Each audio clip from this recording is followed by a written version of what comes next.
the Sad Dads Club podcast. Here's everybody's favorite sad dads, Jim and Boo.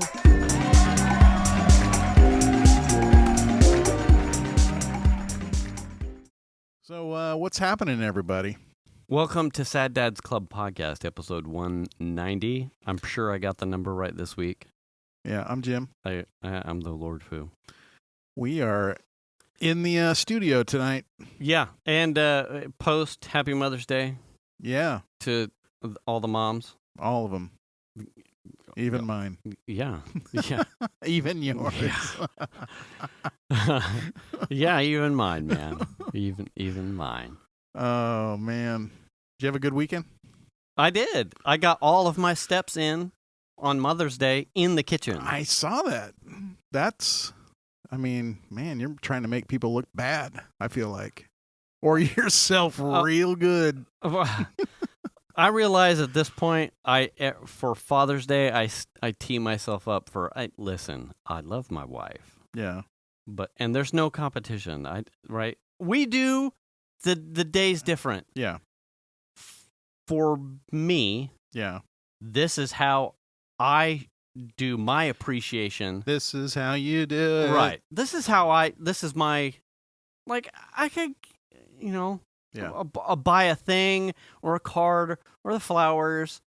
I feel like for me, those are all like tropes and to each their own. Yeah. Right.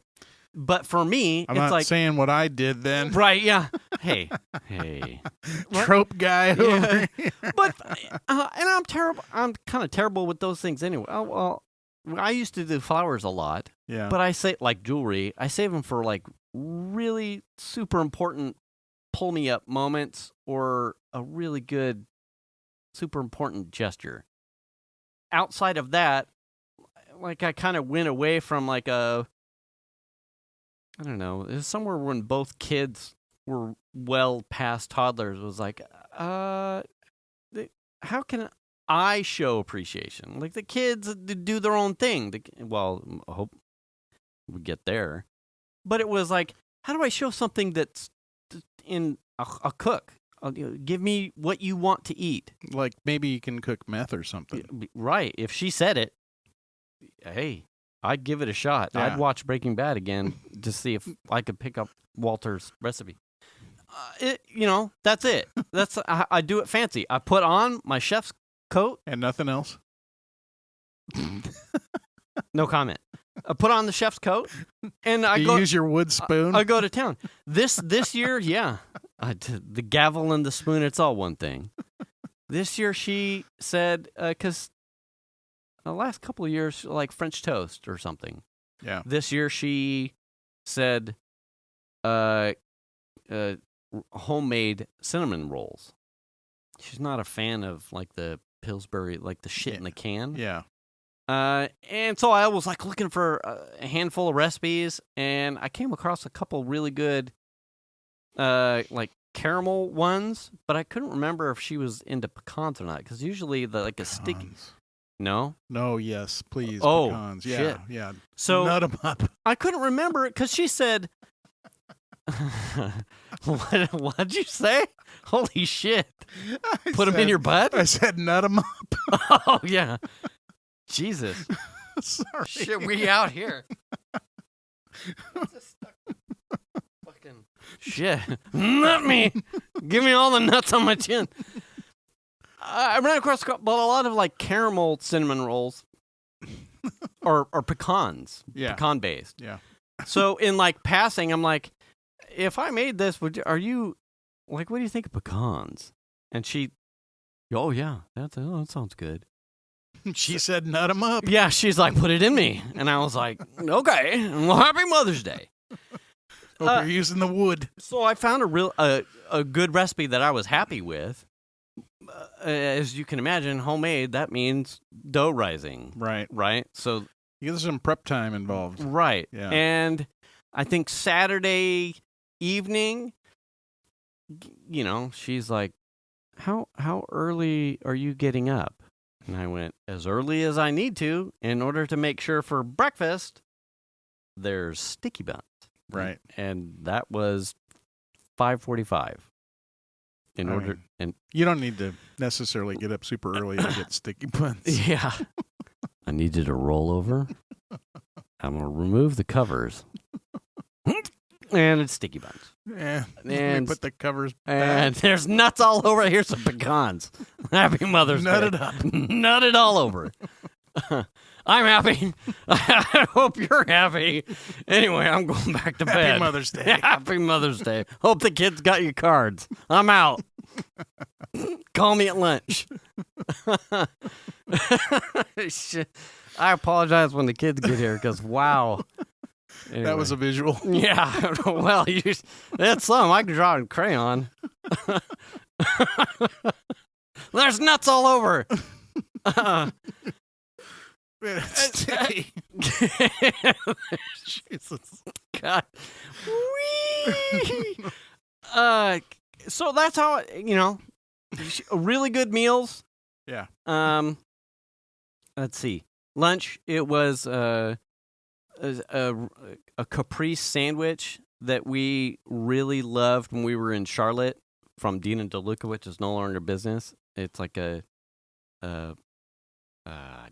really thin sliced cured hams and basil tomatoes with like a balsamic glaze. I used a ciabatta bread, and I think maybe the actual sandwich itself was a Dutch crunch. It just felt like it was a little too much bread for the size of the sandwich, and I wish I could remember. It might have been Dutch crunch. A lot more fluffy and not quite like a hoagie. So that I'll get it right next year or another time I decide to tinker in the kitchen. And then dinner was ribeye for her. The rest of us got New York's. Nice. So super. I enjoy it too. Yeah. I'll be totally honest. I have a good time. It's a chore. It's a challenge too. It is. Yeah. I had the kids help me this year a little bit. I had Xander come out and as I was trying Sous to chef for you. Yeah, as I was trying to dial in a couple things, I'm like, I'll have not enough hands in order to make all the time sequencing right. I had to have Xander help with a thing and a couple other things. Whether or not they realized they were participating in that manner, it was probably more like, Dad's asking me to do a thing. But dang it. But the bottom line is, her plate came together exactly as I wanted it. Right. Perfect. Nice. It was not awesome. I was talking to my dad, and this year was different too with regards to the kids. When my dad stopped by on Friday, I told my dad, I'm like, hey, I pulled both the kids when Kat's going to be out of the bag here shortly to the wife.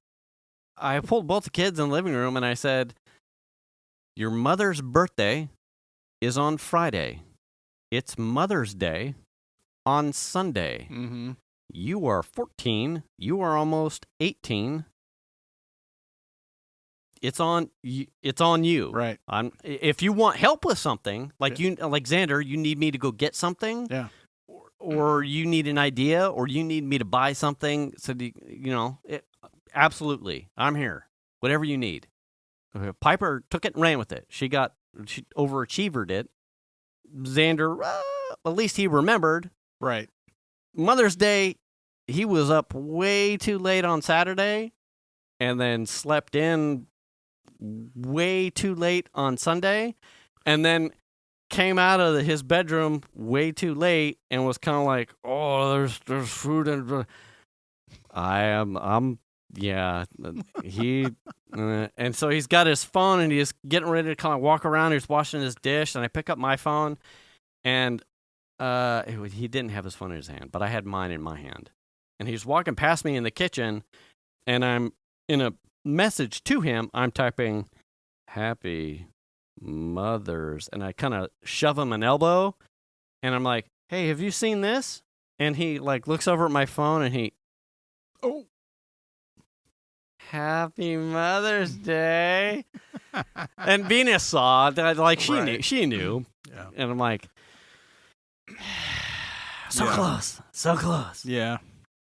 But like I said, you got we do it. And the sad stories that I hear. Well, this is the part you mentioned at the top. I'm overachiever on it. Like this is my way to show appreciation and thank yous. As mother, bringing the kids and the partner kind of thing. Yeah. Some of you dudes are fucking up. I'll just put it at that. Like, what? Your husband does what? And what? Now, that's not to say that some of the gentlemen or fathers that do the trope thing, right? That's perfectly fine with the moms. Like, that's all they want, and they just want to be left alone. I do not disparage that scenario, but there are some of you dipshits that are absolutely falling and stepping on every rake in the yard. Like, she's the mother of your children. Right. She deserves some pampering and some appreciation in some form or fashion. Yeah. And to assume, well, she's just going to do whatever she wants, so she'll No, come on, man. I struggle with the cooking aspect because she's vegetarian, so it's like I don't know how to make a vegetarian meal be something special. Yeah, that would be a challenge. Yeah, I don't. You're right. That's but, why mine doesn't necessarily fit you, but that would be a challenge. And yeah. I mean, for us, we ended up driving down to Orange County on Wednesday and came home. I was going to Saturday. say, again on Mother's Day? Fuck. Well, no.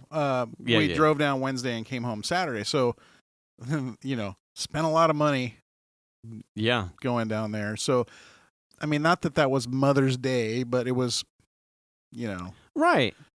I mean, and I celebrate with Melly. I mean, that's a gift in and of itself, the achievements there. Yeah. I definitely did the flowers, and I went and got her like a iced coffee from like what's that, coffee bean and tea leaf or whatever it's called, the coffee leaf or whatever it is in Rockland. Oh, okay.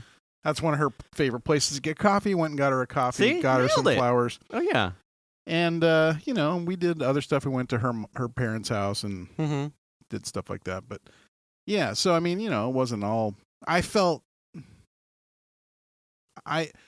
part of it for me was like I kind of got a little bit blinded by the trip. Millie thing. Yeah, the trip, and so leading up to it was sort of like I'm like 3 or 4 days out from Mother's Day, and I'm not even home. Right. And I'm doing a brake job on a car. And you came home Saturday, right? Saturday night. So you were kind of jammed up. Like I spent Friday doing some grocery shopping for my type of thing. Yeah. It's like it wouldn't have fit in your schedule. Right. Anyway, Yeah. I did some grocery shopping on Friday, finalized the menu, then had to make sure that I had fresh stuff on Saturday. So I was at the grocery store multiple times. Right. And when you factor in a grocery bill, it's like the amount of stuff that I purchased for multiple meals throughout the day. I mean, you could buy someone fucking AirPods for that amount. The amount of sure. How expensive stuff is. Like, absolutely. So it's not that there wasn't. There's certainly monetary value in the stuff that was done, but it's takes time too. Yeah. So it's to each has their own scenario. Yeah, I mean, it was we talked about this before. Because you and I were talking about how we had looked into flying down and the cost of flying versus driving. And man, driving is not as cheap as it used to be if you're doing a trip like that. Yeah, it was pretty expensive. Is it cheaper than flying? For your next one down there for graduation? Well, we've got 4 people going. Oh. So, no. But so driving will still be better. It would have probably been about the same, maybe a little bit more expensive to fly. Oh. So, but I don't know. It's starting to get there. Oh, it's it's pretty close. And that's with like sale price flights, right? Yeah. If we could And the other part of it is when you're down there, you still have to get around town. Right. So maybe you have to rent a car. Right. Right. Where we drove, we had a car, we could get around town without any problem. Right. That kind of stuff. But, it's like we went down, we had 3 nights in a hotel, we gassed to and from for about 1,000 miles. Meals, we went to eat at places all over the place. Yeah. So I'm not saying that was Mother's Day, but I mean, Well, yeah. I mean, as kinda, parents, you kind of have to Yeah. I mean, if it would have happened near Father's Day, yeah. as parents, I would have accepted you would have. that. Right. Yeah, It is what it is. Yeah. Like, you're not made out of fucking money, so. Yeah. Are you? No, I wish. Okay. I don't shit rolls of hundreds or anything. I was going to say, because you wouldn't make it out of the garage. If you did do that. You'd have been milking my ass, huh? Yeah. Shit again! Do it! But that was the trip. Like, driving down was, one of the trips where we had, like, not that much traffic. Like, the drive down, like, all the way through L.A., even getting to Orange County, like, no traffic. It was awesome. Because Wednesday? It was a Wednesday, right? Yeah, I guess. Okay. And then coming home, like, crap loads of traffic in L.A., and then virtually no traffic the rest of the trip. So that was pretty good. But I did something that I would say that I normally wouldn't do. Okay. And there's a few YouTube channels that I really enjoy watching. Okay. One of them is a channel called Stanceworks, and it's a guy named Mike Burroughs. And he is doing a Ferrari 308 GT, but with a Honda K20 swapped turbo engine. Okay. And this is just a fascinating build because he has basically stripped everything Ferrari out of a shell of a beautiful car that came into the shop under its own power, that was a gorgeous Ferrari example, and just stripped the shit out of it, and is rebuilding it as a time attack car. Okay. And so because I don't know about it. Was it you said it came in fully functional? Oh, yeah. A perfectly good Ferrari 308 GT. Like a really nice one. And and stripped everything out. Interior, exterior, interior, motor, like everything. Okay. Suspension bits, all of it gone. Okay. And then is rebuilding it all. For the purpose of a time attack car. Okay. And his company is called Stanceworks, so it's like his specialty is making it have a specific look. Mm-hmm. And he's doing it. It's pretty cool. He's got like a wide body kit on this thing, and there's a big spoiler on the trunk. Okay. It looks like a drawing, basically. Okay. So I've been watching him for like probably a year and a half or so while he's been working on this Ferrari, and it's slow going. At one point, he had this vision that would be done at a certain time, and then he just came out and said it's not going to happen. Yeah. And I had done a little research, like, who is Mike Burroughs? Like, where is Stanceworks? And found out that they're in Costa Mesa, which I grew up very close to and next door in Fountain Valley. And I'm like, oh shit, I know exactly where that garage is. Mm-hmm. And I'm like, if I'm ever down there in Costa Mesa again, I'm not going to have too many opportunities with Melanie not going to be at school there anymore. Right. But if I'm down there and I happen to be cruising down the 55 to get to the beach, I'm going to say something, and I'm going to go visit the shop. So ahead of time, did you know that it was like a place that you could stop by? I didn't necessarily know that, but like looking at it, this sounds super fucking creepy. Yeah. But looking at like where he was, and then looking at like the street view stuff, it's like, and then watching his videos and knowing where it was situated, it's like, oh yeah, like it's just there on the corner of this building, and the door is normally up. Okay. The big garage door, and like there's parking lot out front. Okay. Do they have a storefront in any form or fashion? Because like the throttle channel, I think has like an actual storefront on the other side. I don't think he does. No. Okay. So yeah, definitely a little creepy here, dude. Kind of creepy, right? So we were driving down the 55 to go to. We were going to Balboa Beach or Balboa Pier to do pictures for my daughter's kind of graduation is coming up from college. So we are going to the beach, and I'm like, we got right into that area, and I'm like, oh, Shan, you know what? While we're here, I want to stop by Stanceworks garage. So I punch it up real fast on the Google Maps, and it is like 4 blocks away. Okay. Right? Because here we go. I had already looked this up. I knew.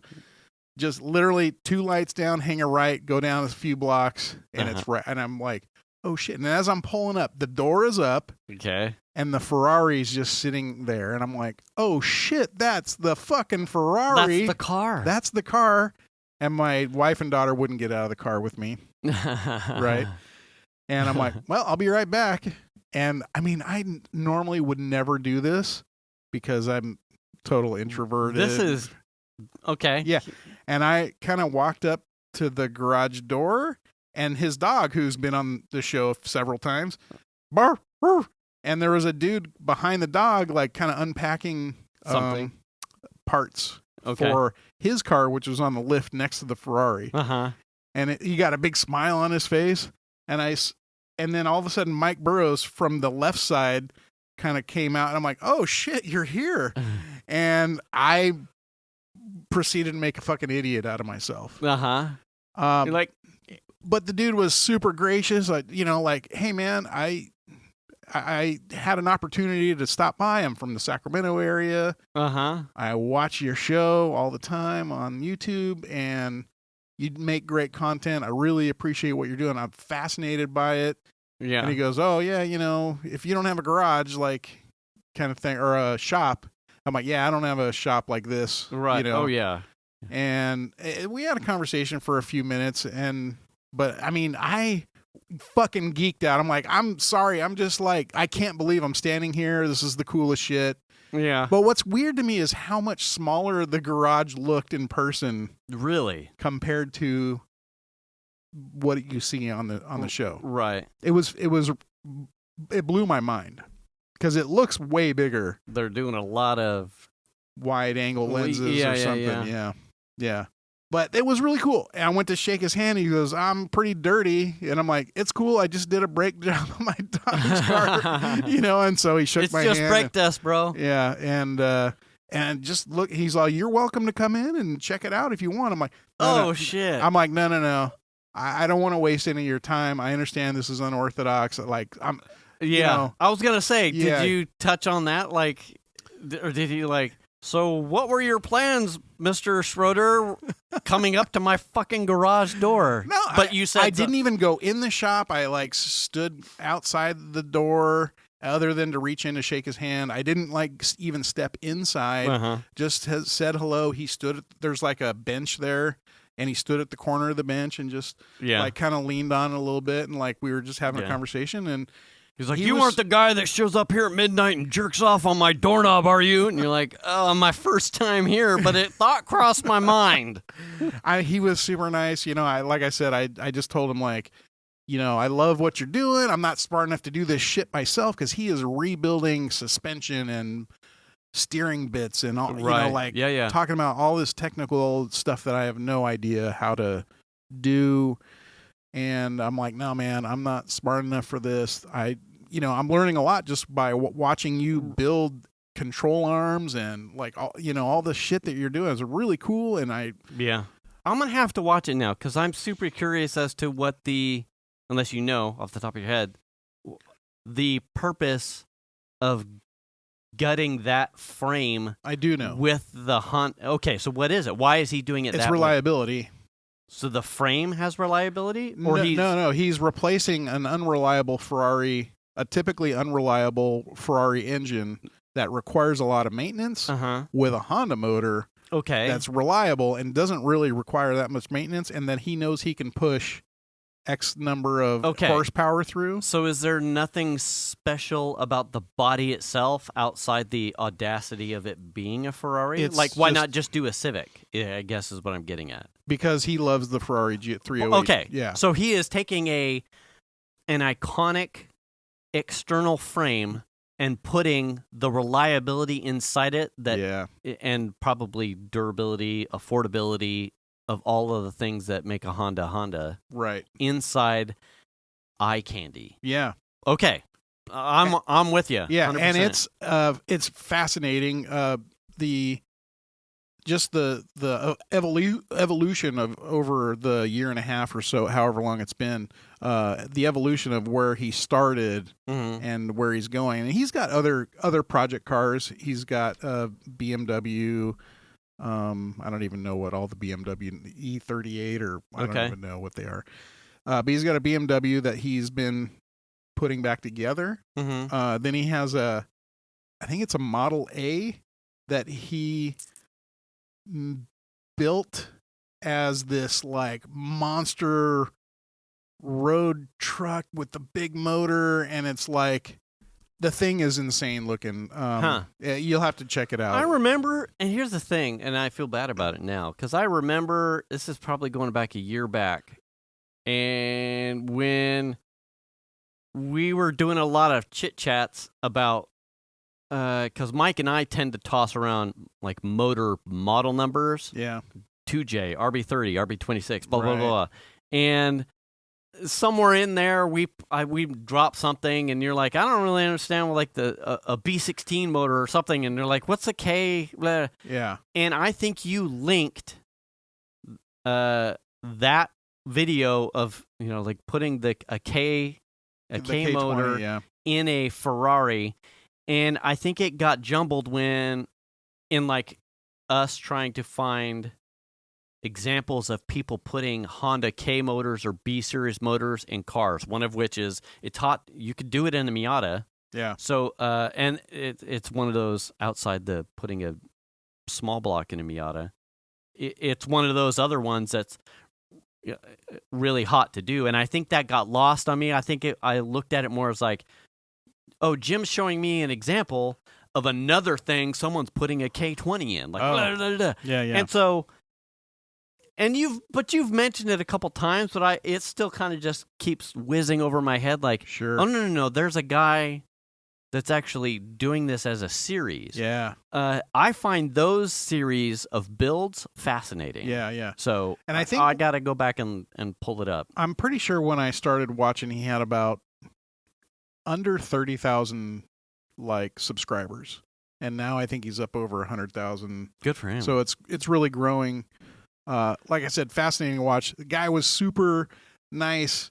I can't say enough for that. Like, here's some fucking lunatic showing up at his shop. Like, I kind of lost it. Like, oh fuck, you're here. Yeah. Like fuck, and I don't know what to say. My wife and daughter are in the car. I did actually. I said my wife and daughter are actually in the car. They won't get out. I drove a Cadillac. Could you put a K20 in it? Well, he did, and he just kind of like looked out, like, oh, that's your car, kind of thing. Yeah. But yeah, just like I fucking teenage girled out a little bit. Like it was weird. Yeah, that's good stuff, though. Yeah. And that's awesome. And I told him, I said, I watch all your videos. I don't comment on stuff because I'm not that fucking smart. But on the last video he just posted, I just said, hey, I'm the Jim. Oh. Yeah. Thanks for talking to me. Keep doing what you do. Yeah. Kind of thing. And I don't know if he'll read it or not, but I just, Yeah. whatever.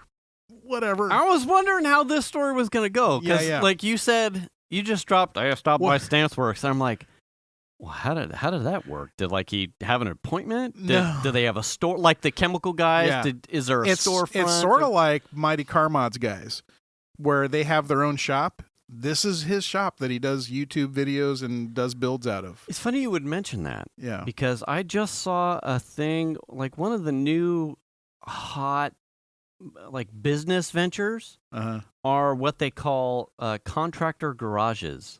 So it's a cross between like a storage unit and like a one-room office with a roll-up door for like contractor tools, like a garage space that you could pull your car or truck into for your small business, or you could treat it as like the Mighty Car Mods one, like they couldn't put a lift in it. Right. It was really just big enough for maybe a car, tools to do a shop, or to have a shop if you're a woodworker, to like set it up with a bunch of woodworking tools all along 220, all that stuff, and a very small office space, like a single desk kind of thing, office space, like for an administrative assistant or all of your paperwork in a file cabinet or something.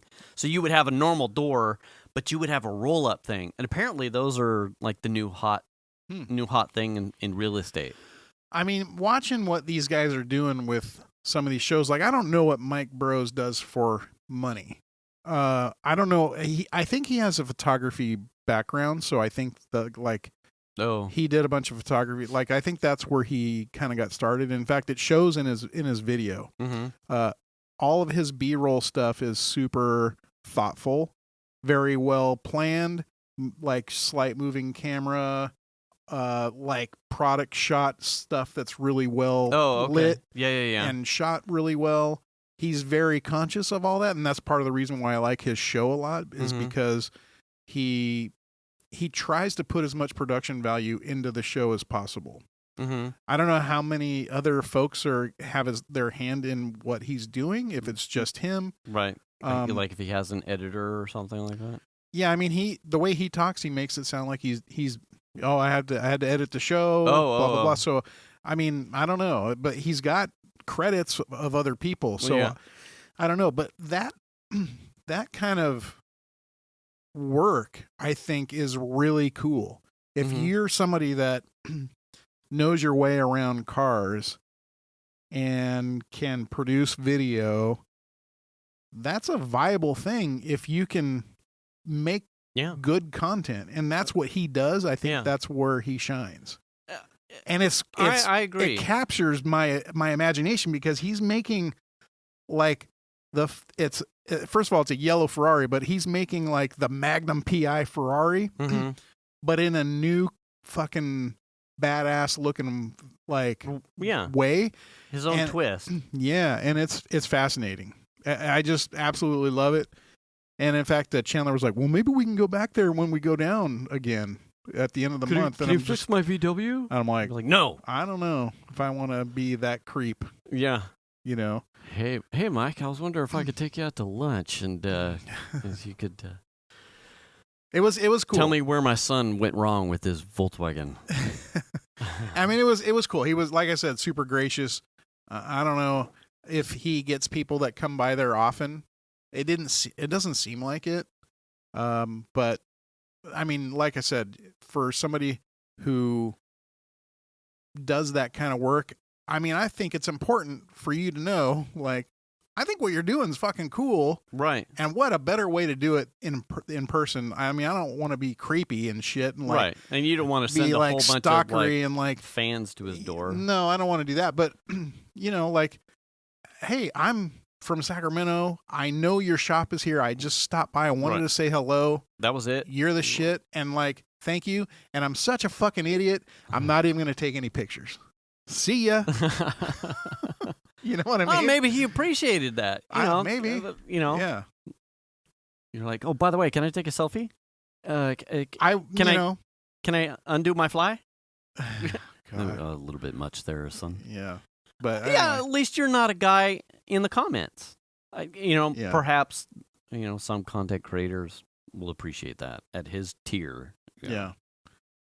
And my understanding is that part of the reason why he's into cars is like, I think his dad or his stepdad were writers for like Car and Driver or something like that. So they were in. Oh, they were sort of in the industry. Yeah. Yeah. And so he got kind of caught up in it, and then like I said, a photography background, and then also building stuff.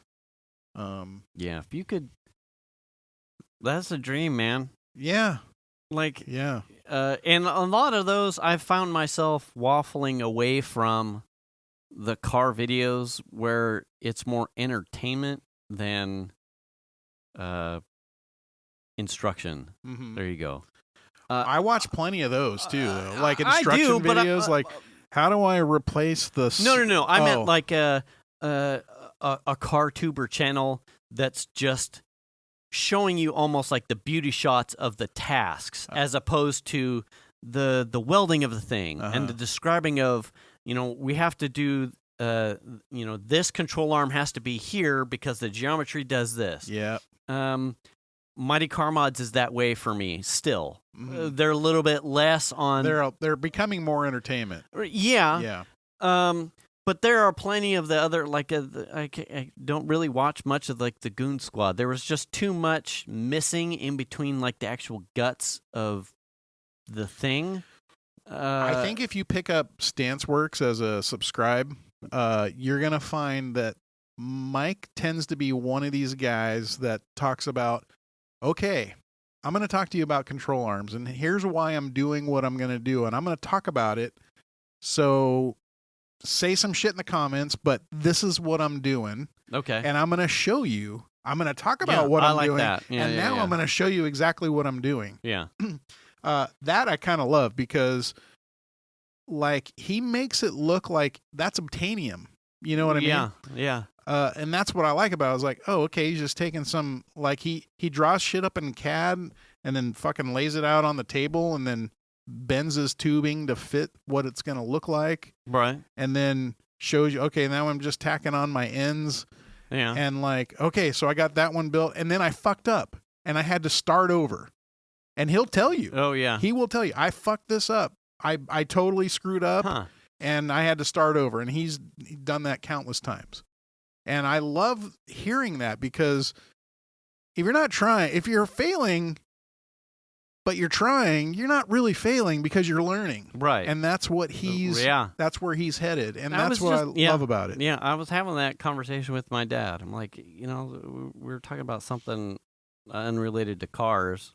And it was, I think, and maybe 2 shows back, we were like iterating.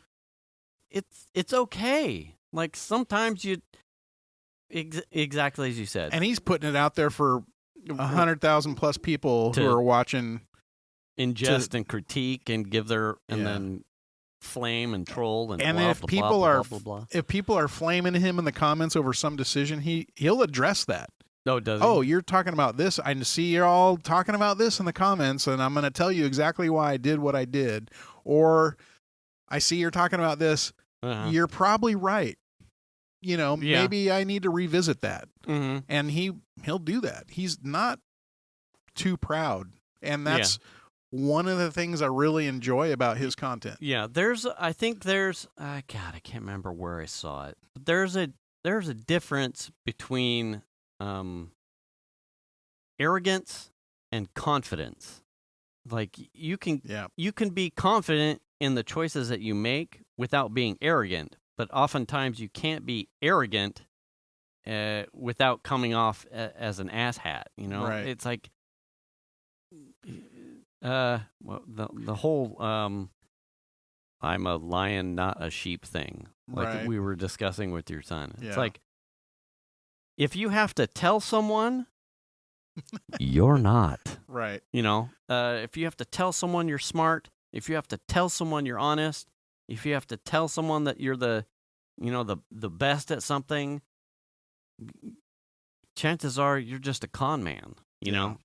When you lead and you exude by example, those things and understandings to the peers around you or strangers just fall into place because it will be observable.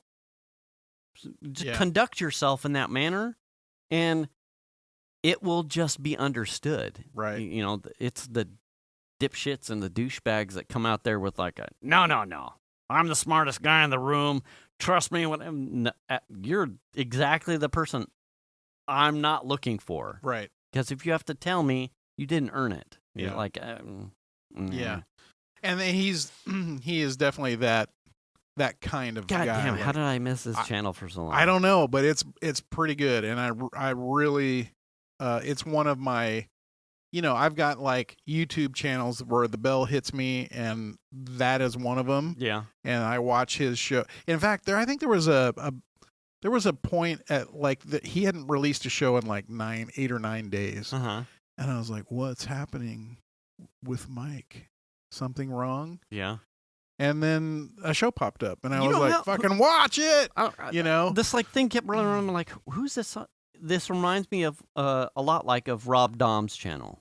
Do you follow his stuff? No. He's the one that does. He does rotaries, Oh, okay. RX-7s. All right. He does the same thing. Here's what I'm doing. And I'm trying. I don't know anything about it, but I'm trying to educate myself on it.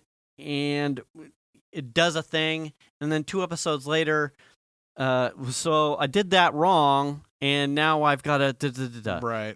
He's been working on this series of RX-7s that he's got in his like stable that he's iterated on enough times that now he's trying to carry over and standardize some of the net news and positives that he has made on like his prototypes. On this guy, I learned this and this, and I get to add that to these guys. Exactly. So he kind of just goes, okay, so this I can take to here, to here, to here. Mm-hmm. And he rebuilds stuff on his own, like has bought tools to start making stuff in-house. And a lot of the things that he makes as far as discoveries in how to do better with his RX-7, he is openly sharing. He's like, here's what I found about this, and here's the information. Like, take it, because the more people that support the platform, he's like, I get RX-7s and rotaries, and everyone has to rebuild, and Right, he's like, but there's amazing things to be found here in this platform, and too many people gatekeep it. Mm-hmm. He's like, I'm not that guy. So if I find something or come up with a way to do a thing, I'm going to let you know. Like, and here's why I'm doing this with this way and this way. It sounds, comes across as very genuine. Yeah. And I appreciate that. Yeah. And there's a lot of guts and gore into the whys. And as a car geek, even though I might not know how to do it on my own, I find that entertaining. Yeah. Like, you take a salvaged R8 and rebuild it and then put it back out on the market. It's like, I like R8s. That's nice. But a guy that's been rebuilding an RX-7 from 2 rotors to 4 out of billet with a custom oil, like, and it's taken a series that has taken 2+ years. Okay, see, now I'm invested, because that's fascinating to me, because I'm learning a ton about a specific platform, and perhaps if there's that one day, like, yeah, I'll be able to take that knowledge, maybe do something with it, Right. Super fascinating. Yeah. I mean, sometimes you're like, dude, it's a Ferrari 308 GT. You just cut that shit off. Right. Or whatever. You know what I mean? And you're like, imagine what his insurance company is like. I mean, I'm sorry, you did what? What with the motor? Well, I mean, it's going to be a time attack car and a street legal car. So, Yeah. I mean, it's got to be good. It's fascinating. I'm telling you, you should pick it up. Is it an aluminum frame? Carbon fiber? No, it's the original Ferrari 308 from so it's 1973 super light, or whatever. Super peg power. Fuck. Yes. So that was the other thing he started doing, is as he was removing things from the Ferrari, he was weighing them. Oh, okay. And he was like, how much am I pulling out? How much weight is coming off? Okay. This fucking part was 25 pounds or whatever. And so he's been keeping track of that on the side. Oh, nice. And then he just recently bought some new scales to weigh the 308.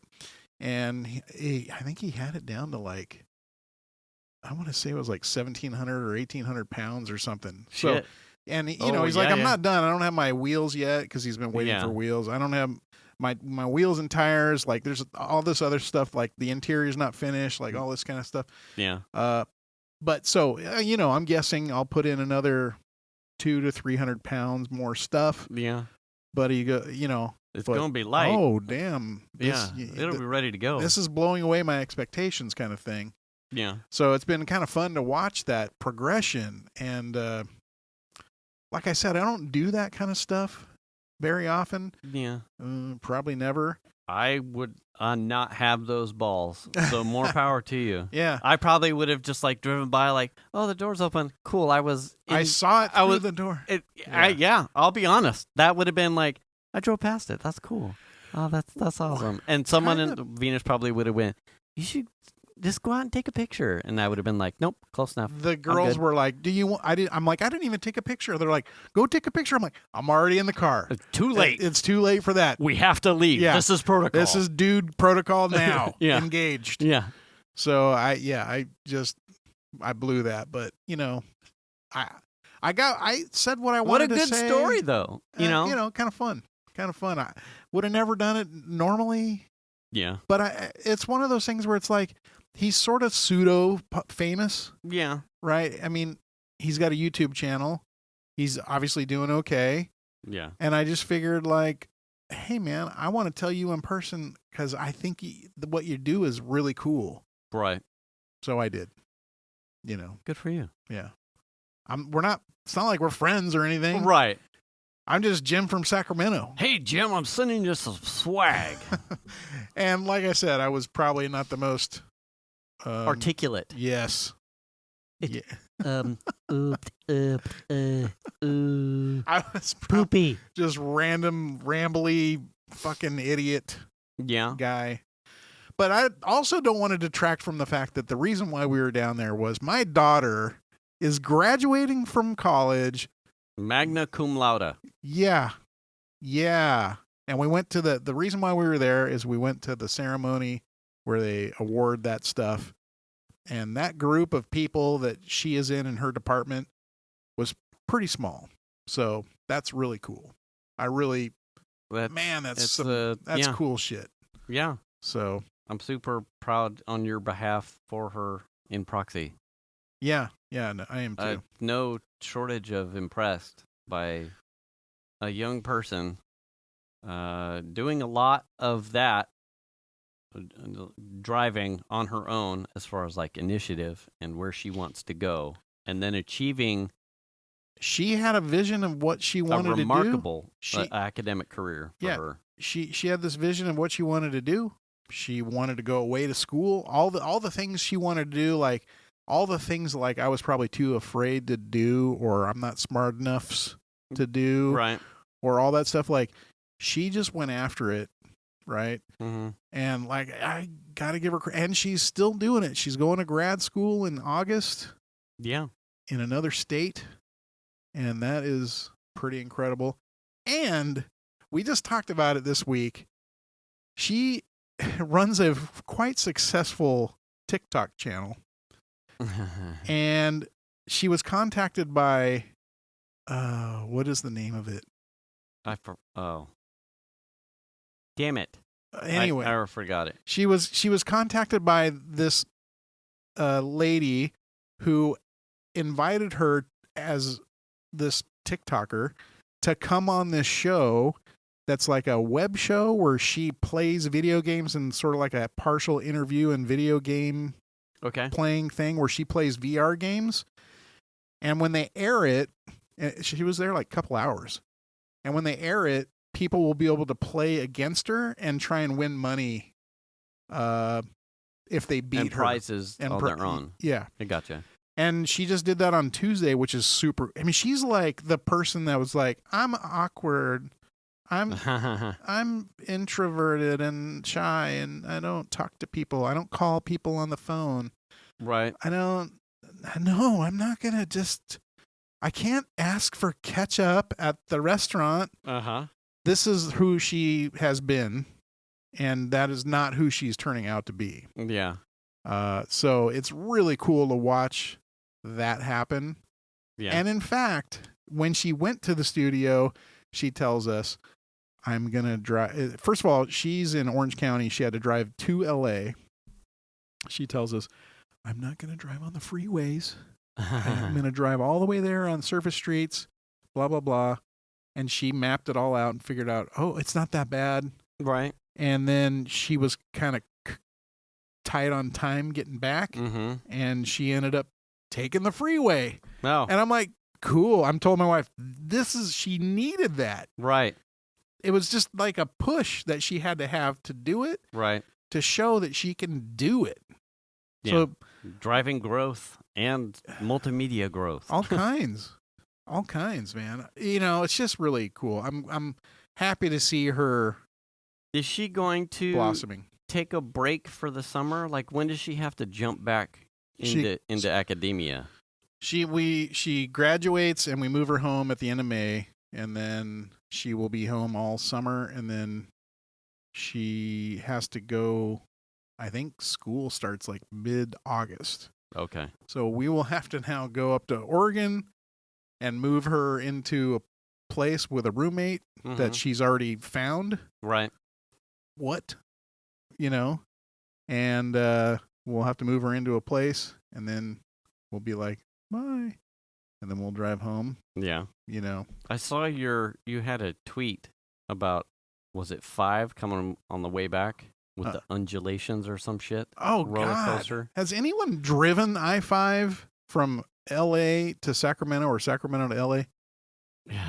Do I need to buy a fucking trophy truck? So here's the thing. When I read that, and then, because we missed the circle back weeks ago now, when we were talking about the $400 in the state of California, the plan was in order to alleviate the fiscal pain of accelerating gas prices, that the governor came up with a plan to give gas $400 per registered car, up to 2 cars per person, as a way to grease the wheels. Yeah. So, and well, because we pay the most taxes out of any state, right? And what chaps my ass about that is, one, gas prices aren't static, right? So obviously they've continued to be high. It's a percentage, right? So it's high, but there's no guarantee the gas prices will stay where they are, or won't go even higher, thus negating to some degree a number that a bunch of politicians are going to shoot at. And when I was discussing this with my father, what chapped my ass was that, first off, I'll get this part out of the way. I already understand that the double income household that I am in, and the fact that I get to work from home, takes my perspective a lot out of the equation, because I don't drive a lot. So I understand that, before everyone wants to jump down my throat that I'm not part of that wouldn't use it. I fully get it. However, when I looked at the details, so this is a roughly projected as a $9 billion program, because the state has a surplus of some sort of slush fund. Surprise. Right. That they can carve out on an emergency $9 billion to give out to help alleviate gas prices. While I'm sure that this will help some people, if not a lot of people, who are struggling with high gas prices and being underpaid, I get that 100%. But if you can carve out $9 fucking billion, why would we not be better positioned to put that $9 billion into removing ourselves from being at the fucking knife hold of oil, and start putting that into EV infrastructure, EV, natural resource, renewable resource programs? You're already telling me the state has a surplus. Well, plus a failing road infrastructure. Right. Yeah. Right. You just let the cat out of the bag. Yeah. The state has a surplus. B, billions of fucking dollars worth of surplus. And my friend just came back from a road trip where he said he needed a fucking trophy truck to drive down I-5. You have $9 billion. Why are our roads shit? Yeah. And you're going to give it away anyway. Yeah. Fix the roads. Right. Fix the fucking roads. Yeah. No, I feel it. Holy shit. Because, a lot of the tear up of the highway is related to the semis, right? They're just big and heavy. Yes. I'm sure a lot of that area probably gets hit with heat, right? So absolutely. Heat and truck weight. Right. But the thing of it is I realized as I was fucking dodging horrendous potholes at 70 miles an hour or trying to. Oops. Is that the reason why every asshole driver on I-5, and especially if it's busy-ish, sticks to the fast lane is because the fast lane's okay. Oh. You have to move over and get in the shit lane with the trucks. In order to make the pass? In order to allow people to go by. Oh. Right? Because I'm the kind of person when I'm on a road trip, I've got my cruise set. I just want to cruise, right? If people want to go faster, hey, more power to you because that means CHP is looking at you and not me. Oh, yeah. Go on by, please. Oh, yeah. So I will sit in the slow lane unless I actually need to pass. And that is what you are supposed to do. Yes. Yes. Right? Yes. However, that is the reason why many people do not do exactly what I'm talking about is, number one, that lane will fuck your shit up. Right. And number two, people just don't know what the fuck it is they're doing when they're on a highway. Yes. So, yeah. But that's not even part of the conversation. Right. But, man, it is, some parts of 5 are just absolutely brutal in that slow lane. And they have $9 billion to give us, like, hey, buddy, listen, maybe move that number down to 200 per car and then take the difference and start putting a program together for R&D on pavement durability or pavement options or another lane. I don't fucking care. Something. How about homelessness and there's shit like, I mean, there's so many things you could throw money at. Right. But if we were struggling with the perspective of gas, it's like this is your opportunity. Like, listen, I just saw it. It was God, I was talking to this with my dad too, in regards to like the Tesla and Twitter shit going on lately, and there was if you can't avoid it, if you've been under a rock and you've missed this, there's all kinds of polarizations about Elon Musk's purchase of Twitter and how that plays into his leveraging of Tesla, and people who are upset that now Tesla and the antics of its CEO are tied together at the hip when one and shareholders and owners and purchasers and of a product are now almost lumped into the pool of a guy who's got what seems to be getting further and further into wacky land perspectives, but he's bringing along a car company with him. Tesla's lost 25% of their value in the last month, because of his shenanigans. So there was a conversation going on Twitter where there was someone who was basically doing I'm in the market for EVs, and I don't know anything else but Tesla.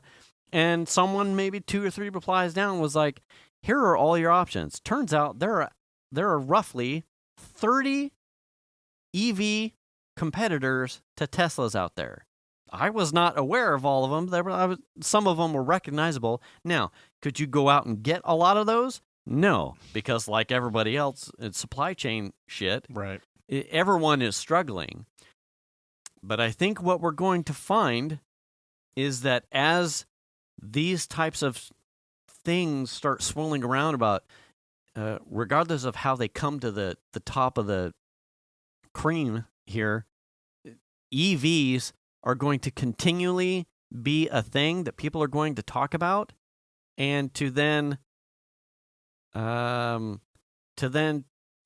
come up with $9 billion to throw money at oil and gas. Now is your opportunity. Listen, let's go full throttle into changing where we go.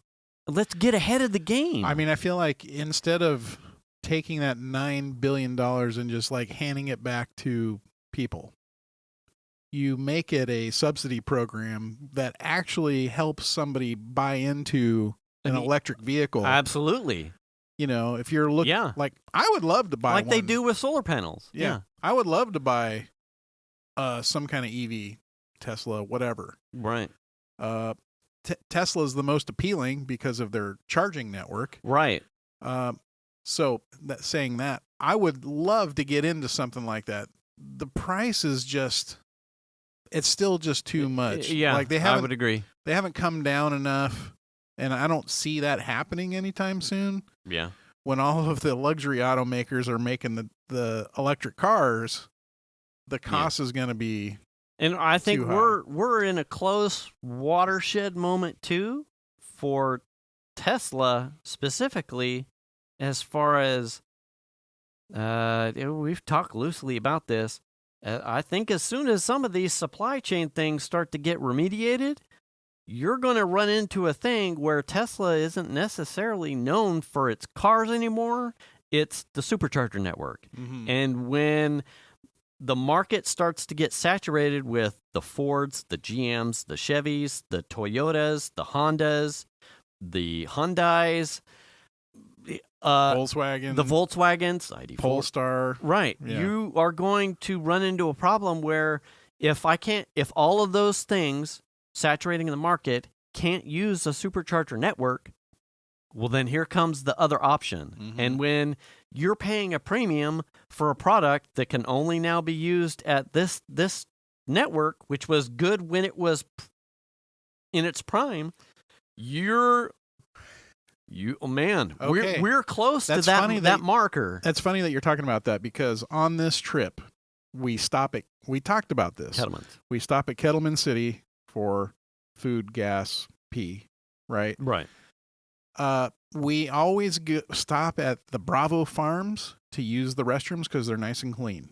I don't know what. All right. Okay. It's it looks like a big country store. Oh, okay. Yes, I know what you're talking about. Yep.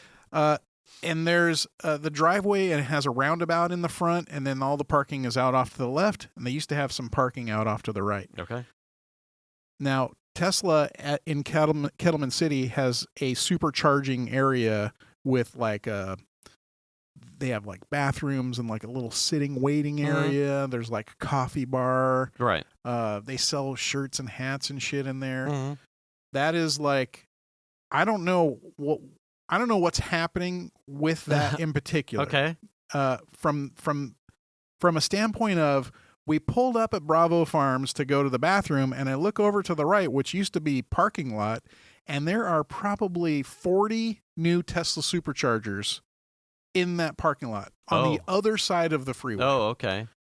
And it's like it looks like the chargers are online, but they haven't finished pouring concrete, and there were cars parked in there charging and rolling in there.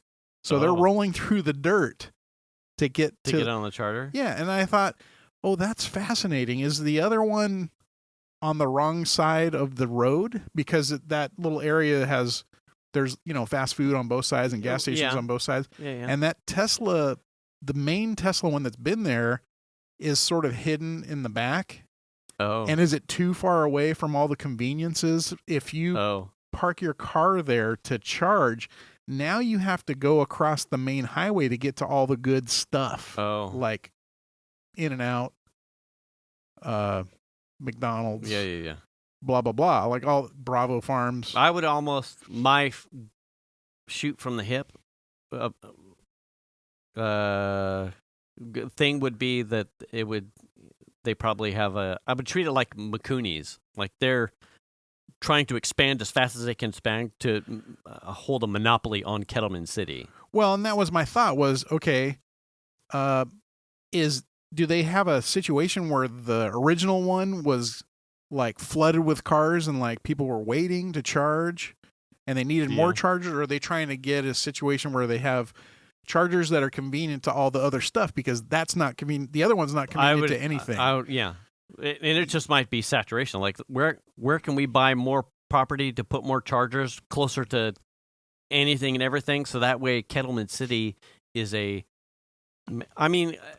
as you know, and Will has talked about, like Kettleman City is like smack dab in like the perfect spot. It's like dead center between LA and Sacramento. During holidays, or I've read articles that I'm sure you have too, like the lines that start to form, and then the holiday pricing to come and charge on a staggered day, so that you're not waiting till the typical drive day when you're going to LA or from LA up to here or something. Right, they're trying to schedule people to come at different times because the charging network at some of these stations is so saturated that you're in a line. Well, what's curious to me is, like, looking around, maybe there's some, I haven't seen them. I haven't seen any other kind of charging systems. I could not tell you I've seen any other network. I haven't seen any other ones. So is this a bid to strengthen the charging system that Tesla, the supercharger system that they have in place, to allow other companies to start using the supercharger system? Maybe. Because Tesla has always maintained that they are going to open it up to other companies. I think if you're a businessman, either you're looking to maintain that your product is the best so that you can sell it to someone for a higher price, or that you can subsidize it to the government for a higher price. Right. And if he's got the best product, I guarantee you he's not going to start cutting off. Look at everything else he's doing. If he can make a buck, you're goddamn right. He'll sell either the method and infrastructure or the properties that he's already pre-bought for other supercharger shit to someone else to establish theirs, or it's going to become a universal supercharger network owned by Tesla, subsidized by the government. But you're right. I have not seen. I could not tell you where there is a non-supercharger charging station. Well, they're around. Yeah. So just for shits and giggles, last night I looked at the Cadillac Lyric, which is a new electric that they have coming. Okay. I think it's a very intriguing vehicle, being a Cadillac owner. Not going to be something that I'll be able to afford to purchase, I'm sure. Right. But what was curious to me was they have a thing on their website that was like, where do I charge kind of thing. Okay. And there were a few places around our area that had chargers. But I'm thinking to myself, I've been there. Where is it? Where is that? Like, where's that thing? Okay, that's not true. Mahaney has a charging station. One? I think they have 3 or 4 things. But as a place to charge that's not a Tesla supercharger, Mahaney has one. And then it becomes a thing, right? Because all of the new cars coming out have all the fast charging capabilities. Right? Yeah. The whatever speed, I don't know what the difference is, like stage 3 or whatever it is.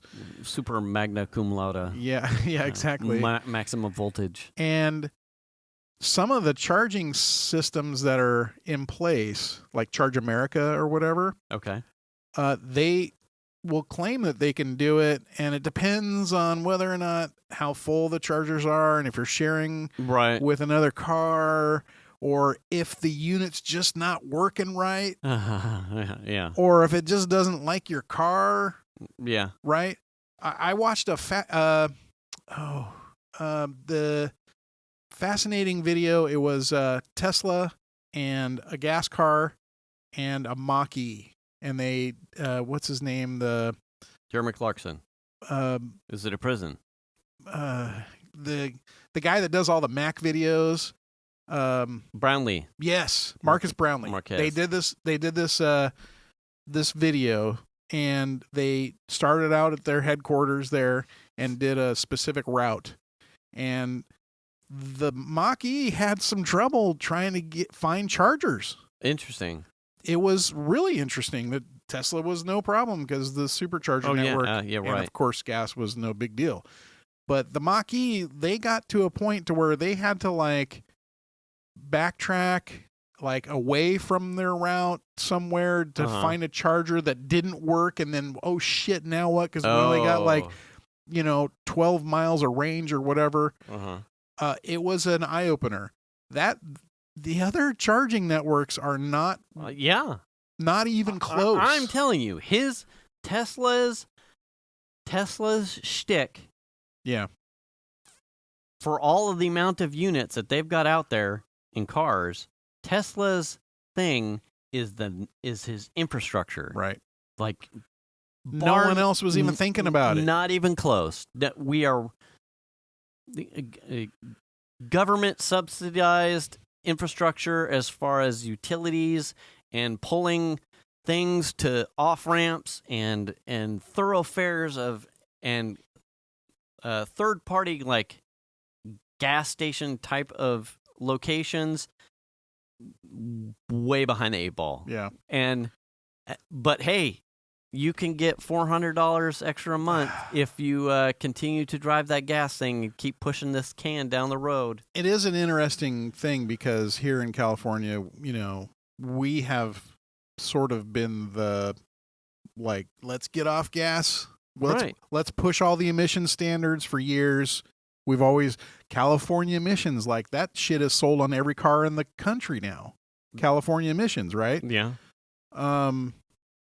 California has been a big driver of all of that stuff. Right. And it feels like now we're like, oh, shit, the gas prices are high. Oh, here's some money for gas. Like, let's go. Let's change tracks. Yeah. Like, I see this. And it doesn't happen overnight. I get that. Yeah. But, like, this bill or whatever his budget line item thing that he's trying to get, it just got postponed till October. So no one's getting this money anyway. It's delayed. Damn, till October? Yeah. Wow. So by then it might be too late. As an idea, exactly. Yeah. That's exactly. Yeah. As an idea, you could have floated this proposition when everyone was super bent about seeing some random gas station out of fucking Death Valley with like a $9 or whatever it was that conservatives want to blast the current president over not doing shit from a hole in the ground about. Everyone was pissed off. Everyone is tired of being at the beck and call of big oil, and you're going to give us money that we've already paid you back to put in the pockets of the oil guys. Renewables, let's go. EVs. I agree with all that, but there are so many gas cars out there. Oh, right? Yeah. I mean, that's the thing. There aren't enough affordable electric vehicle. There just aren't. Like, you can't buy an affordable new or used electric car. Well, I take that back. You can buy a used Leaf that's probably had the shit beat out of it. Leafs look really cool now. Have you seen the new ones? No, I don't. They look really nice. The old one, whatever the first and second gen ones, I would rather take Now I feel like I have to look. Yeah, they look really nice. They look really good. We are super over time. Oh, are we? Oh, way. Okay. Well, we should wrap it up then. We'll wrap it up right there, and you can tell us what you think about the Leaf and how fancy it made your pee-pee feel on the next show. Not fancy. No? No. Oh, it's all right. I see it now. It's not as bad as the original. No, it's somewhat better. Yeah. It's not Nissan Rogue. That thing is hideous. Or Pontiac Aztec. Nissan Cube. What? The Nissan Cube. They're okay. Get out of here. Little boxes? Get out of here. Cool. All right. Anyway. All right. We will catch you next week. Be sure to return the cart. Yeah, and wash your ass. Wear the mask. Wash your face. Get the shot. Check your oil, Tony. Register to vote. Oh, please do. And we will catch you next week. Do the kindness. Bye. Bye-bye.